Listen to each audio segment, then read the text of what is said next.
Hi golfers, Nick here from Untitled Golf. It's Friday, so welcome to another lesson on golf tips. I'm down at the American Golf store here at Aintree. Today I have the GC quad set up and we're going to take a look at some club data.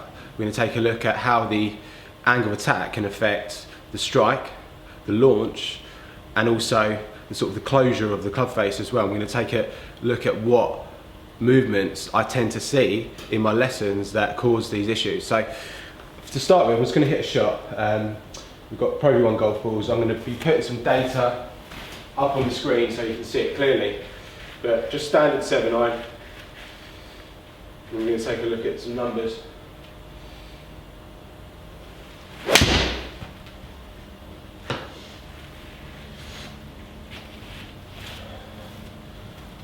Okay, so taking a look at that first shot, you can see the data here on the screen.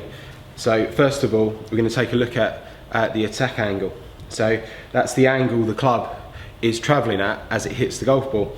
And you would expect, or ideally you would like to see, around about 4 to 5 degrees downwards with a 7-iron. That assures that you make good contact, sort of halfway up the club face, but also so you can launch the golf ball correctly with the right contact. If you take a look at TrackMan data of the best players in the world on the PGA Tour, you'll see that their average attack angle is about 4 to 5 degrees downwards with a 7-iron. So pretty good there. You can see on the stats there, so 4 degrees down.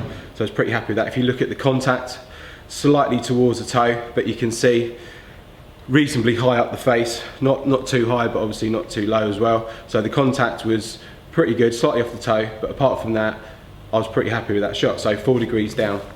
So let's hit another one.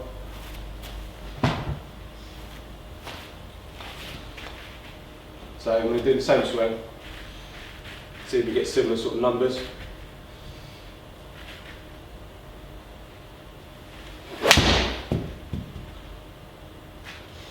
Similar sort of ball flight, just slight overdraw, pitch roughly in the same spot. Okay, so taking a look at some stats on that last shot hit there, very similar contact on the face, out the toe, so consistent. You can see the attack angle, 4.2 down. Something I didn't look at last time was the launch angle, and this is quite important. You look at, again, the PGA Tour players with a 7-iron, they'll be launching the ball somewhere between 16 and 17 degrees. Again, that's quite key to get sort of your optimum ball flight. If you're launching it too high, the ball can drop out the sky quite quickly and you lose distance. Obviously, if you launch it too low, again, you might not get the carry distance. So again, pretty good shot, 4.2 degrees down, launch angle at 17.3, so pretty happy with that. Okay, so another thing that on the GC quad, it gives you a closure rate, and what you'll see is from those two shots, it's around about just over 2,000 on average, so the closure rate of the face as it hits through. Now I'm going to deliberately hit a shot now where I hit up on the golf ball, I hit behind it slightly, and one of the most common issues I see, so I'm going to do a mistake which I see quite a lot on this next shot, and that is as the golfers hit through, the sort of weight is too far back, they're leaning too far back, almost like they're trying to help the golf ball up into the air. And if you look at the best players, they hit down on the ball to propel it forward, but obviously not too much down, but a certain amount is good. Obviously what we don't want to be doing is hitting up on the golf ball. That's going to move the low point back. It's probably going to increase the closure of the club face and give you issues with contact and control of the curve. So I'm going to deliberately keep my weight back here. Still try and make good contact if I can. Okay, so on that particular shot, although it was a pretty good shot there, just come up a bit short and to the left, I deliberately hung back on that one so my right shoulder stayed further behind than it would have done normally. So looking at some stats on that particular shot there, you can see the attack angle now has gone to 2.7 up.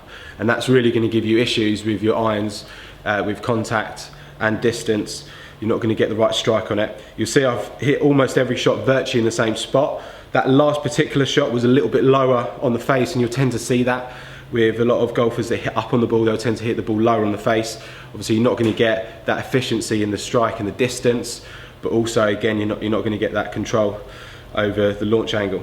The launch angle was 24.2 degrees, so the launch angle was way too high for a 7. I remember it should be somewhere sort of around about 16 or 17 degrees.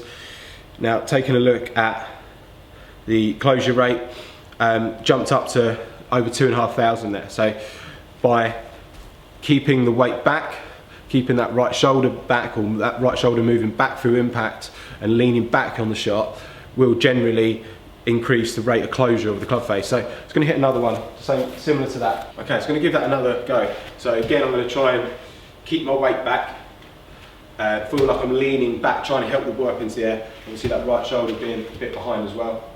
So let's give it a go.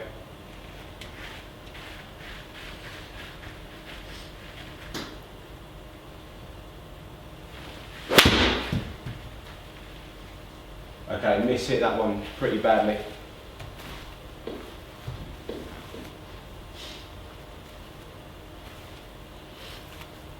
Okay, so taking a look on that particular shot there, I deliberately sort of miss-hit that one, or hit behind the ball, just to exaggerate it a little bit more. So on this particular shot, I hit 6.8 degrees up, so as you can see, no good for an iron shot. You look at the strike on the face, it's right again off the toe, but this time it's right off the bottom. So when you hit the ball off the bottom, obviously it's going to launch a little bit lower. Even though I was leaning back, the launch angle only went up a couple of degrees from my normal shot. So the launch angle is at 19. You see there how inconsistent it can be. When you're hitting up on the ball, you're going to get inconsistent results, you're going to get inconsistent distance control, and you're going to get inconsistent sort of control over sort of the club face. Looking at the closure rate on that particular shot was over 3,000. So when the club face is closing that quickly through the ball, makes it really hard to sort of control your direction. So if you can keep that down to sort of 2,000, that would be, I'm pretty happy with that. If I'm around 2,000, as soon as it gets closer to 3,000, like on that last particular shot, you're going to start to lose a lot of control, and it becomes very difficult then to sort of control the curve out on the golf course. Taking a look at the efficiency, or the smash factor if you like, I tried to swing those similar sort of speeds, but what you'll notice is the efficiency was down on those last two shots where I hit up on the ball. So the efficiency went down to 1.28 and 1.34. So the efficiency is the difference between the sort of the club head speed and the ball speed. So the better you strike something, the higher your efficiency is going to be. So you can see on the two normal shots I hit there, 1.38 and 1.36, so a little bit higher efficiency, but obviously it gave me a little bit more control over my distance, and also controlling the curve of the shot as well. Obviously it helps when you're having your lessons if you can get some feedback from something like a TrackMan or a GC2. It does really help when you're sort of trying to diagnose what's happening in your swing, what issues you've got. Attack angle, strike are really important in controlling, as you've seen, the distance, the trajectory and the curve of the shot.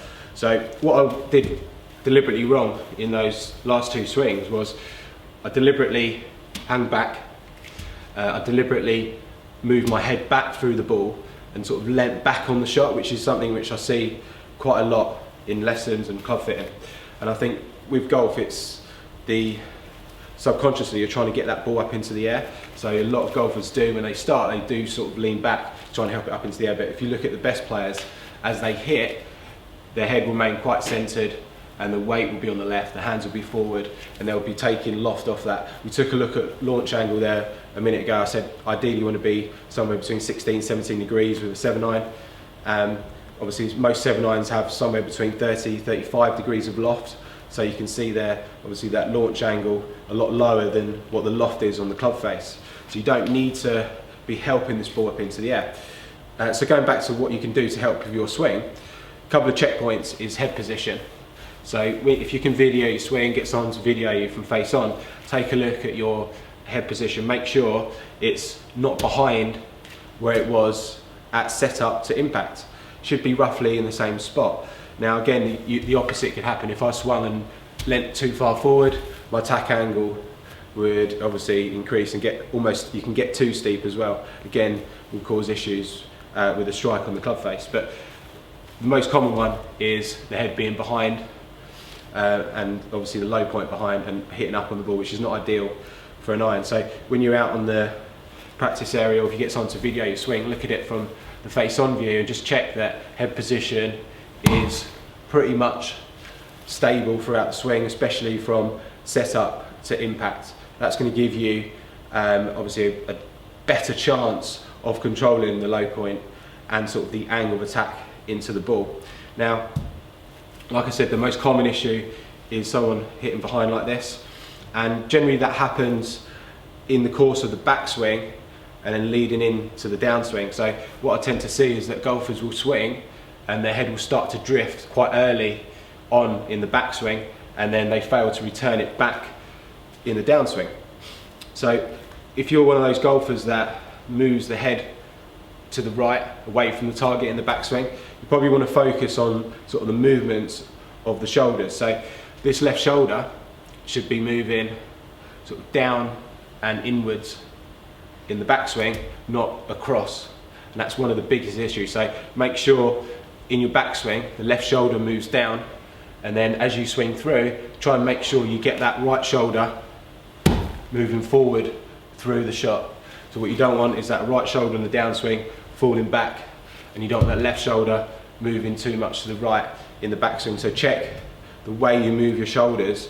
I've done loads of videos on this talking about the movements of the spine, but focus really on the backswing is the left shoulder down and then the right shoulder forward in the finish, and that should help you control the strike, your angle of attack and the low point of the golf swing.